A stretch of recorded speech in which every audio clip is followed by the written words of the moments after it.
Hey everyone, and welcome back to Planet Zoo. Thank you so much for clicking this video, and stick with me because today it's gonna be exciting. We built a stingray education habitat. Yes, I know we don't have stingrays in the game yet. I'm just purely hoping for the future that we might get them, but as long as we don't have them, we let our imagination carry us forward. So thank you guys so much for clicking in, and thank you also so much for still enjoying this content together with me. So in case you guys enjoy it and you know, you are ongoingly is that even a word, you're watching this stuff ongoing and you haven't subscribed yet, please make sure to do so, to leave me a subscription here and follow the channel. That would help me a lot because, you know, I just like the interaction. I like growing this whole stuff with you together, and, you know, that just enables me to carry on and make some cool stuff for the future, and trust me when I say there's a lot planned. However, let's talk about this build today. Before we talk about the build, the stingray habitat, we talk about planet pathwork, because this will be what we are doing right at the beginning. We are doing a whole bunch of pathwork because this entire aquarium, which is, you know, the stingray habitat will be part of the entire aquarium, which is at this point in time where I'm doing the voice recording is like 70% done, 75% done, I don't know.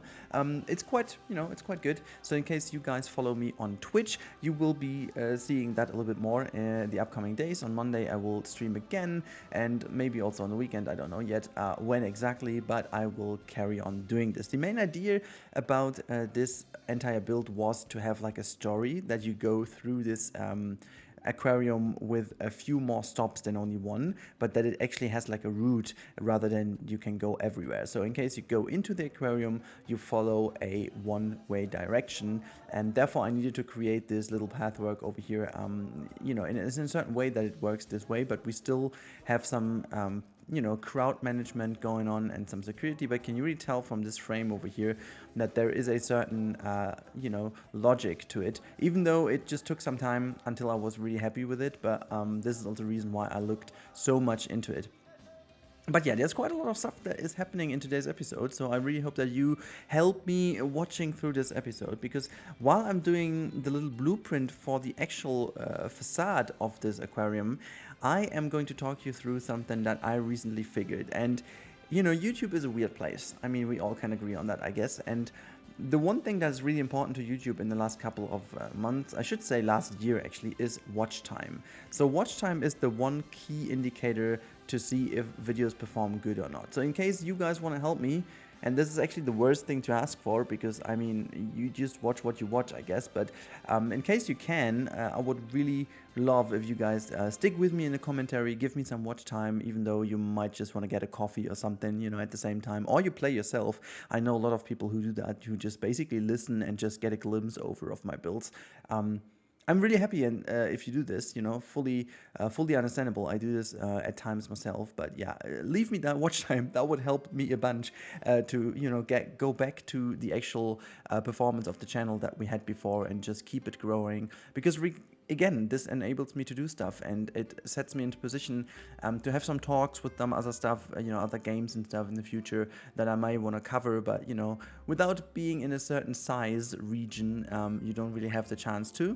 And you know, I have a very wonderful connection to Frontier, which is awesome, but everything else is obviously business-wise all about your size and all about the performance of your channel, and there's only so much I can influence. So in case you guys want to see some other stuff as well on the channel, you help me out the most with, you know, with just subscribing to the channel and give me some watch time. I mean, as I said, it's very weird to talk about, but as you know, I'm just completely honest to you, and this, you know, knowing that helps you hopefully to understand why I'm asking for that, because sometimes it's just like purely weird if I'm saying like, hey, why you just don't watch 5 minutes longer than usually? It's basically the same as always, but hey, it's not, you know, I'm just gonna give you the info right away. I know it's maybe not the most clever way. I could just say, hey, you know what, in the middle of the video, I just, you know, I will tell you how to gain 1,000 clicks in a second on YouTube.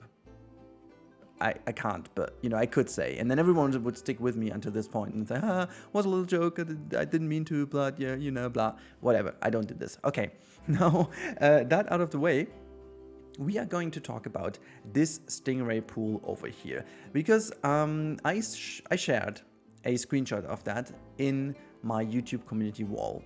And oh boy, the answers down there were pretty interesting. Like people were, I mean, not complaining, but people were mentioning how small it is and how much of a stretch it would be to put like a shark or whatever in there. Like, I mean, that was never the intention. And the intention of this habitat is basically education. And while we will have some bigger tanks in which we will have some more, like in our imagination, we don't have it in the game, okay? Before anyone just skips to this point and assumes that I know what, I don't, so it's just in my mind. But we do have some bigger tanks in which we will have some bigger marine life, such as sharks or a bigger fish or some eels or whatever. So is that even a word? I don't know. So it's going to be very interesting how that turns out. But for this area over here, this will be one of those very reminiscent Stingray padding pools. And the idea about this is that this is obviously not their main pool. It's not like where they are staying the whole time. This is just for education purpose, that the Stingrays are in here, and there is kind of a system to bring them into a backstage actual pool where they can live happy ever after, you know, where no one is annoying them. But then you always have a few of them in this pool over here to help educate the people. So I imagine that there is a keeper that, you know, guides some tours through this aquarium, and whenever they get to this point here, you have the wonderful Stingray pool, and they can explain about the Stingrays, just as people did to me in my live stream. They told me which Stingray, how you can distinguish them from each other, and you know, this is kind of the idea. You can even touch them and just feel how they are not as you know, they are not as, how's it called, they are not harsh, they are not like they are kind of harsh to touch, but they're not as smooth. That's what I meant. You imagine that they're being very smooth, but they're not. They're kind of rough skin, which most of the animals have. Like when I swam the first time in my life with dolphins in the sea, I expected them also to be super glitchy and super soft, but instead they're like very rough, and their skin is like almost like a little bit of a, I don't know, you can even scratch yourself with it if you want. So it's really interesting, and I think it has, if I'm not completely wrong, I think it has to do with the, I wanted to say aerodynamics underwater, which is not really, I mean, aerodynamics makes no sense because that's kind of air, but it's about the dynamics and how the water flows around the body.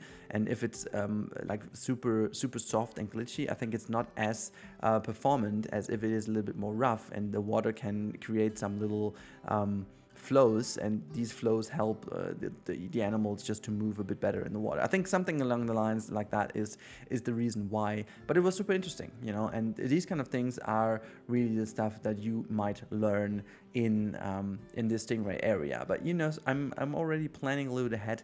I put some habitat borders here and there, just making sure where the actual pool will go. It's actually a little bit more you know, a little bit more of a planning ahead than it is an actual building right now. I just needed to get a feel for it, because honestly, when I built this aquatic house, I had one of the issues that I haven't had for a while, and this is like the most beautiful issue to have.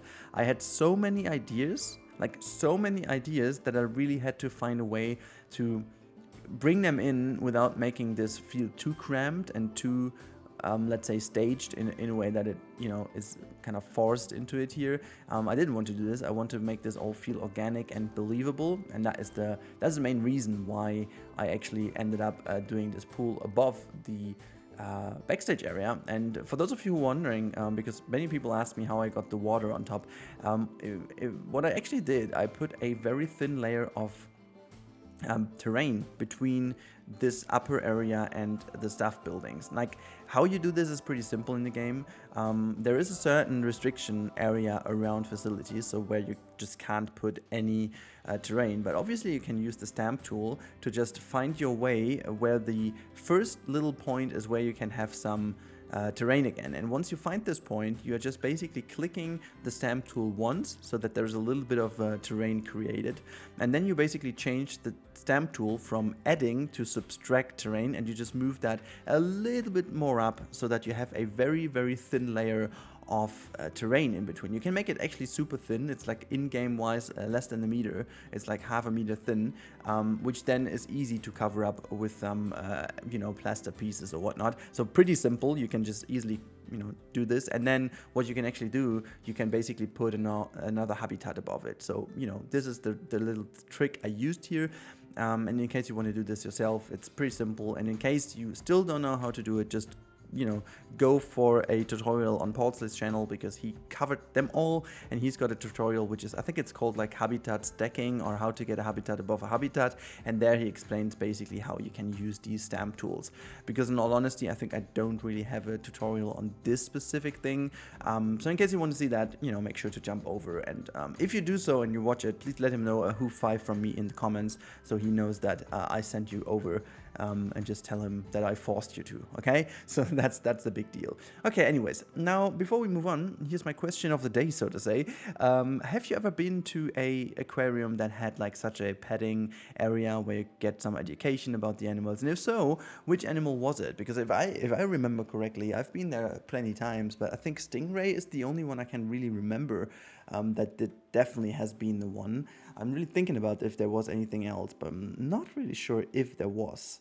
I think it was definitely only Stingray, but well, whatever. If you guys have some other animals that you can think of that you saw in these kind of education pools, please let me know, because that kind of really interests me to understand what kind of different animals would also potentially work in a pool like that. I mean, obviously, this is going to be the single and only petting education pool in here. The other things that we have in this build are mostly completely closed, obviously not reachable from the people, and fully fledged tanks. Even though we have some cool additions in the next episode, so I really worked a little bit ahead. So I think the next episode, the big tank, might be on Wednesday, or I'm gonna switch that around. Don't know exactly how. And then next weekend, there's also koala on my channel again, so I have to kind of see where I put them all in. I have so much content now prepared for you guys. I mean, I need this because I'm still working on that secret project, and this takes ages, and I need to push it another week, every week, just because it's so much work. But yeah, I'm still looking forward to that one. But in case you're wondering, this aquatic house is really moving forward solidly, and also the reason why is that I want to be prepared if Frontier, you never know, but if they listen to us, if they hear us pray and they finally give in and we get an update soon, I want to be prepared to push the button, be ready, and just like fully turn the throttle, or put the throttle down on going for that.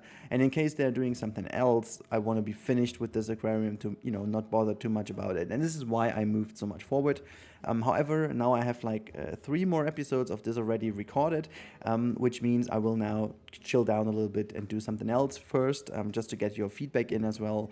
And then I think it's another good episode or 2 until this thing is done. Maybe even 1 episode, who knows? Maybe 2. Nah, I think at the moment I would kind of think 2. But yeah, we will see. Yeah, I also had some issues finding the right foliage in here. I mean, the stream actually helped me a bunch to choose the right things in the end.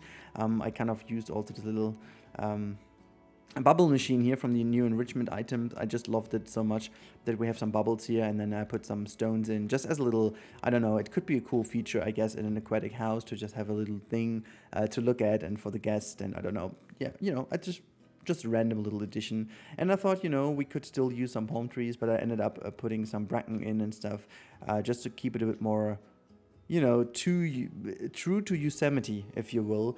And this is exactly what I wanted to achieve with this. But yeah, we shall not leave out the realism aspect as well, and therefore I'm going to do a wonderful little pipe work here, so that this is where the water goes in and out, because I mean, we have done all the pipe work below this, and so we can easily just use that. I'm not sure if that is like super realistic, but I thought, we just have 2 of those pipes at least visible, so that you do have them in here, and it just kind of made a little building out of it in case I want to use this somewhere else. However, we also then carried on doing a little bit of plant work, and oh boy, this was really interesting, because finding the right plant piece, and here we go, by the way, just exchanging some of the plants, because you guys gave me a bit of an idea that this might not be the best idea ever. And so, yeah, we just skipped over to go for these little, I want to kind of call them like room dividers, is that called in English? Is that like room separation, room dividers? I don't know, or room splitters, or kind of stuff like that. You know, you basically have that in an office when you put like a cupboard with some bigger plants on it, just to divide the room. I don't know if it's kind of a room dividing asset. I don't know how you would call that in English. Whatever. I think you guys know what I mean. And yeah, you guys had some cool ideas in the chat, and so we ended up doing this mixture of, I think it was the crowberry bush, and the wisteria, I guess. I'm not like super sure if it was that one. And then from the wisteria was like the filler one, that, you know, kind of created the best results. But yeah, so I was talking early on this episode that this is also planet path work, and yeah, here we go. I needed to change quite a bit, and I mean, even though it doesn't look too much as a struggle, but let me tell you, it was, mainly because when you have paths layered above each other, it's really hard to click on the right one, simply because it just always tries to connect to the closest path, not to the most logical one. It always goes for the nearby one, and that is sometimes also the one below, which, yeah, it kind of made this a little bit more tricky to build, and I always misclicked, and then I just created some joints where I didn't want to create some joints, and it was a struggle, and this is also why I cut out most of it, so pretty simple. But you can see I'm still working a little bit more on the shell of this building. Now, really, that was important to me, because that shell is something that you definitely wanted to have already fleshed out, because, I mean, obviously, it is something important to note and to know where you have the stuff that you need, simply to make sure that you are always aware of the space that you will have. You know, you always have to leave the space, as a certain Fernando Alonso would say. But yeah, you can actually tell from the footage right now, I'm working a little bit more on the roof, just to make sure that we have enough light coming in. I decided to go with a lot of glass elements. I mean, it kind of would also create some certain heat, and this is also why we have some shutter mechanisms in there. So there are these wooden planks, and again, in my imagination, you would be able to pull them down to make it a bit more dark and, so to say, cooler in there, just to prevent the heat from going crazy. But then again, this is only true for the summertime in Yosemite, because in wintertime it's going to be very tough with all the glass because of the snow that potentially goes onto the roof. So there will be like a heat system anyways to make sure that it melts away the snow, and then the water can basically dribble down, because you have the river over there, so it's not a big deal if there's a whole bunch of water coming down from the roof. And since it's pretty crazy angled, it should also not be too much of a problem with the weight of the snow, but there has to be definitely like kind of a heat system in place, so that not too much snow would actually stay on there, especially on the higher level. You know, there is like a little change of elevation in the middle of the roof, just to level it out a bit more and make this roof not too crazy big. One thing I had in mind is obviously the vista points from the other areas in the zoo. And for me personally, it was always important to maintain some sidelines. I'm not sure if I have this footage still in here, where I do some checks on if you can see it in the background or not when you're standing on the other side of the river, because for me personally, I don't want this to be like a weenie in this park. You know, I don't want this to be like a crazy big focus point that everyone is just like being obstructed with when you go through the zoo. I want you to focus on the closest area, what is really interesting for you, and so I made sure that it is flat enough and not too crazy. But yeah, now then I kind of figured, okay, one very clever person in the chat pointed out I can just use the sand by pulling it up a little bit, and this is again from the little trick of using terrain in between. That was a very good one, because so we get some sand in here.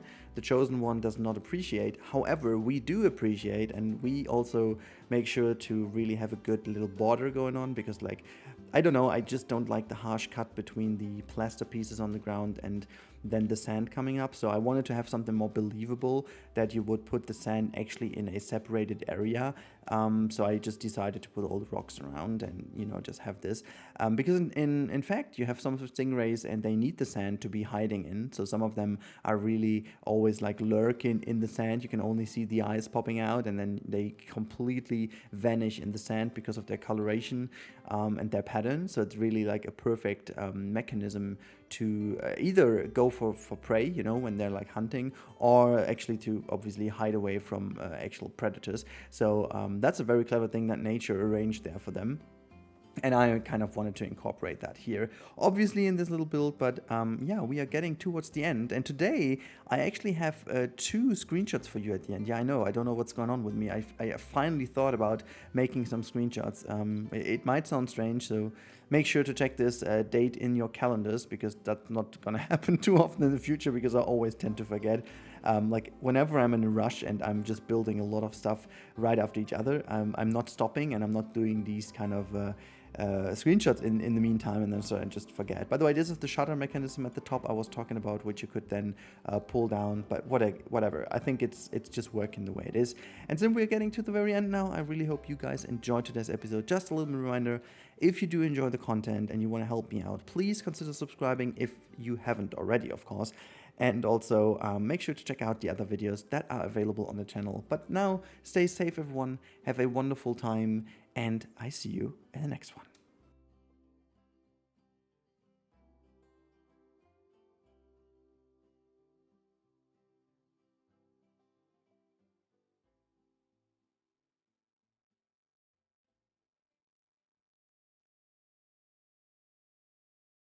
Watching this video. I really do appreciate it. I really hope you enjoyed it, and yeah, I was really happy to have you here. In case you enjoyed it and you haven't subscribed yet, make sure to consider subscribing. You can do it via this button here, and if you want to see more, there's some cool other stuff linked here for you. This is suggested for you personally. That's pretty cool. And in case you want to support the channel a tiny bit more, you can do it via this wonderful Hype Camel link over here. I really would appreciate it. And also big thank you already to all the people who do already support the channel. Really do appreciate that. But now have a wonderful time, guys, and I catch you in the next one.